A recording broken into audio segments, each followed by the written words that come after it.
So it's Monday afternoon and it's kind of looking like this week is going to be a boring one for the video, so this may be a very quick one, we'll see.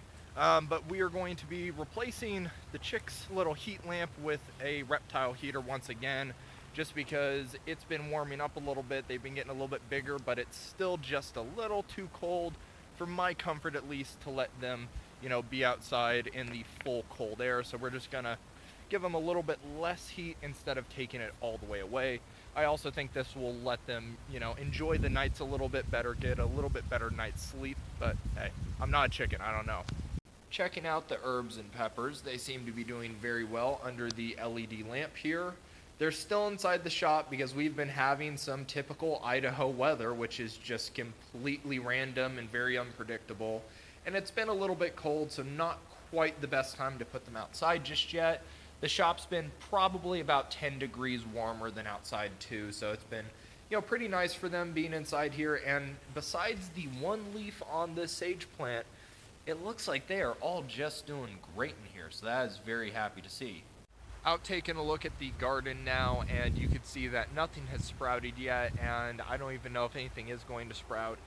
If you recall the last video, we got basically a torrential rainstorm the day after I planted.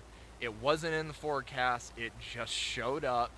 Welcome to North Idaho. So that's how it goes, that's how spring and winter goes. So it was just kind of put the seeds in the ground, cross your fingers, and hope that the weather holds out, but it didn't. And ever since then, one day it'll be clear skies, beautiful day, pure sun. Next day it'll rain and be cloudy, gloomy. So we'll see. I'm still holding out for the potatoes. I think we still have a chance with those, but I'm not totally sure. We'll let them go. After all, we did have that Swiss char that was still growing years and years after the first plant was planted, so who knows? Maybe they survived. We'll keep you updated.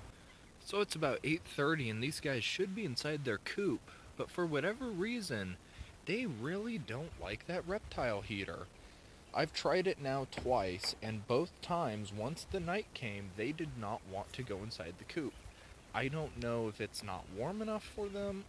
Doesn't seem like it, because I found them all huddled down here in the corner, which tells me that they're cold, but I don't know, it's kind of weird. So obviously we are reinstalling the heat lamp once again. It really doesn't make any sense to me. It's plenty warm inside there. It would make more sense to me that they wouldn't like the light at night. I read online that it may be because they don't associate it with home, quote unquote, yet. But up until I changed out that light, they were perfectly fine going inside. So I'm thinking they associate the light with being home, being safe. It just seems weird that for whatever reason, this light is the key to them going inside at night. Well, I had to wake these gals up from their slumber because they went back to huddling in their corner while I reinstalled that light. And then I just basically put them one by one inside the coop. And they didn't put up much of a fight because they were all very, very tired. But yeah, they just didn't get the memo, it seemed, that it was time to go inside the coop. But oh well, I'm sure they'll probably get it in hopefully a week or two. We'll see. I'm very happy to announce that our arugula has sprouted. It is the only plant to have sprouted thus far, but it's doing pretty well. You can see that there's nothing really else growing so far, but it's been, I think, about 7-8 days, so it still needs a little bit more time. And hey, if we don't get anything, I could always plant some stuff a little later. That's still pretty happy about that though. And this Swiss char will persist, man. It is not giving up, so that is very cool to see. Well, ladies and gentlemen, not sure if you can tell, but we're out on the range, and you can't make this stuff up. The guide rod broke again. The XDM 10mm guide rod broke for a second time. And now I will say, this is not the heavyweight guide rod that I had in it at the time of the full review. This is a Wolf guide rod, a Wolf solid guide rod that I had got about 2 weeks ago, and I was just now testing it out. I put 2.5 magazines of ammo through it before. So if we examine it really quick, you could see that the entire end completely chipped off, completely broke off, and pretty upsetting to me. there's some damage on my slide too. So pretty upsetting. I'm not too sure if it's necessarily just the guide rod's fault because this was a different guide rod than what I was originally using, or if it's the gun's fault once again, but who knows. There's nothing that I can really do, unfortunately, except replace the guide rod and keep on going. It's about 7:30. I'm out in the shop just trying to figure out what I'm going to be doing tomorrow. I did replace the guide rod in my pistol with the heavyweight one that I was using before I replaced it with the Wolf one that broke after 30 rounds. So, ladies and gentlemen, do not buy the Wolf guide rod. I've seen quite a few people online apparently breaking those too, so those are no good. But a couple things we're going to be doing: stacking all this wood. We're going to be planting the herbs and peppers. It's going to be a little bit rainy, it says, or chance of rain, but then after that it should be pretty much just all sunny days, weather permitting, of course, but that's the forecast so far, so we might as well get those planted. And then we also need to work on a compost pile. We're going to be building the first half of the compost container, because while I'm not sure how much wood it's going to take to build both halves, I know I have enough wood for at least one half. And we have a whole lot of bedding from the chicks. Not too much green material like kitchen waste and that sort of stuff just yet. But I am going to be mowing the property here pretty soon, probably within the next 2 weeks or so. So I am going to be composting here pretty quickly, so we do need to get that built as soon as possible. And those pieces right there are what is going to eventually be the 2 compost bins. I got these really large pieces of wood as well as 10 lengths of 1/2-inch rebar for $40. Very happy to get that deal. Just one of the home centers were wanting to get rid of it, so I took them up on that offer. And all of this wood, you can see that the majority of it, it's not warped, it's fairly straight, but the problem with it is the edges are all rough. And that's not a problem when you're just building a compost bin, so we should be fine there. And looking at it now, it looks like we do have enough wood for hopefully 2 sides. We'll see how much we get done tomorrow, but I'm hopeful we get this thing built.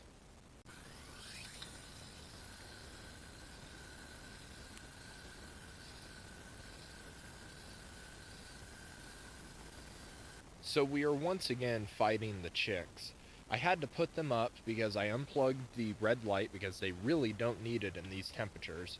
They were all huddled in that corner once again, and after I put them up, you could see that they are refusing to roost. They are all huddling in that corner once again, and they do not want to roost. So I am gathering, like I guessed before, that they associate that red light with being home. And when they don't have that, they don't want to roost. So I read online the way to get them used to the coop being their new home is you just lock them inside for a couple days. So that's what we're going to be doing. I'll show the inside once again. I do need to clean it out. It's been probably about 3 or 4 days, so it can use a cleaning. We're going to do that tomorrow, and then they're just going to be inside for, I would say, probably 2 to 3 days.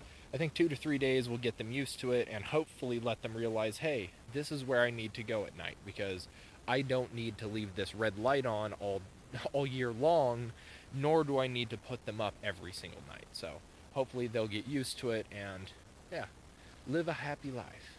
It is 8 o'clock on April 30th. Gonna check on the chicks. They are all doing great, it looks like. They are all roosting, which is a good thing, because that was the main issue. They would all just huddle in the corner instead of roost. So thankfully, it looks like they are getting a little used to their new home.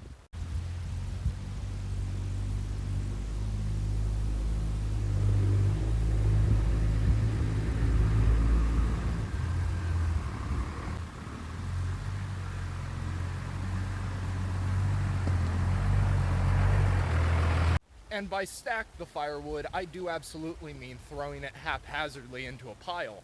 The reason I do that is because all this wood is wet. There's no real reason for me to stack it. All of that wood I just cut about 2 or 3 days ago on a job, so I need to let it dry anyways. All of this wood back here is from a cottonwood I cut down last year, so this is what's going to be split this year. All of that's going to be in a pile and split next year. So that's kind of the system I have. It's been working thus far, might as well keep it going. Even though I am just piling up the wood, I do want to make sure that all of these new cottonwoods that are growing stay healthy, or at least the majority of them. We do have a very nice tree right here that I want to keep on growing, but the mother tree to all these cottonwoods right there is pretty much dead. So I want to have at least one of these be able to grow and be healthy. So I want to make sure that I'm not going to take out that one tree. But I think as long as I pile up the logs, you know, close to this tree here, we should be okay, because all of these right here are going to have to be taken out just so this tree can keep on growing healthy.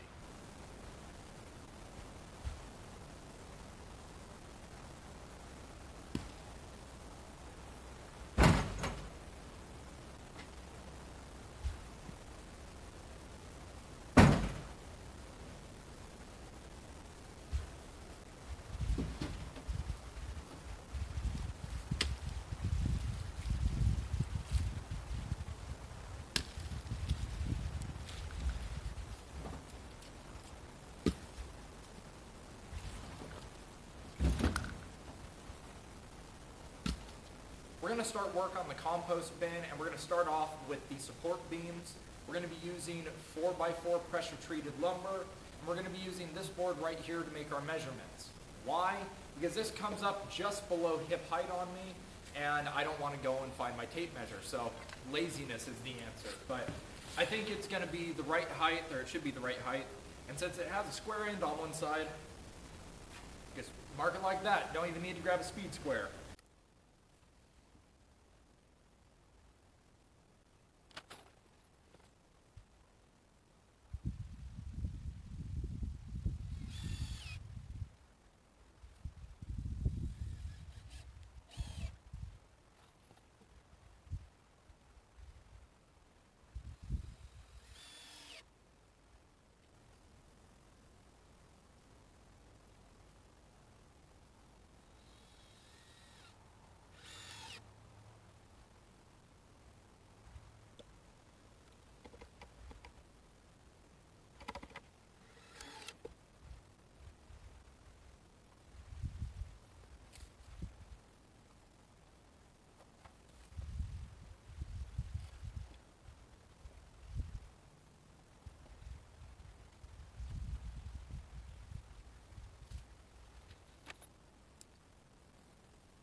So we got the first base finished, and I was just using some old deck boards for the bottom layer.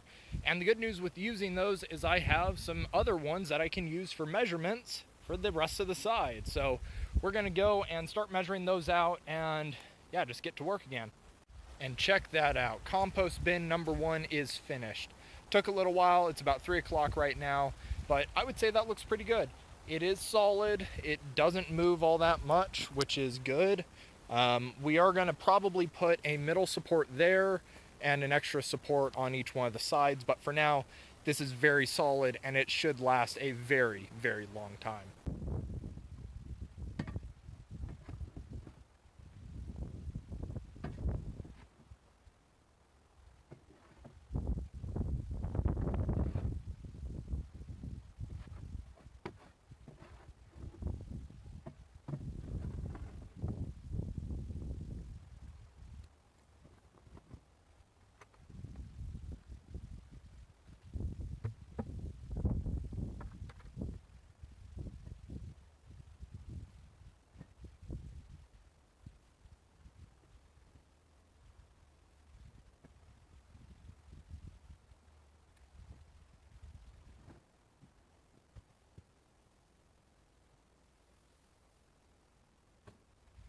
Well, now all we have to do is water it and let nature take its course.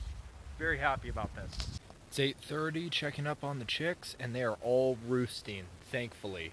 And I did install the reptile heater because it's going to get a little chilly tonight. Might as well give them a little bit of warmth. But yeah, these guys seem to be doing just fine. I apologize for not being able to plant the herbs and peppers in this video, but unfortunately it's a little past 8:30 on Thursday, and I need to edit this thing. I'm also going to be working tomorrow morning, so I can't edit it tomorrow morning and upload it. So this is going to be the end, ladies and gentlemen. Things come up, mainly beer. So I will see you in the next video when we will be planting those peppers. I am going to be doing that tomorrow. It just can't be in this video. So anyways, you guys, I hope you enjoyed. If you did, please leave a like and comment if you have any questions. Subscribe if you enjoyed. And with that, thank you for watching. Think for yourself, shoot straight, and I will see you next time.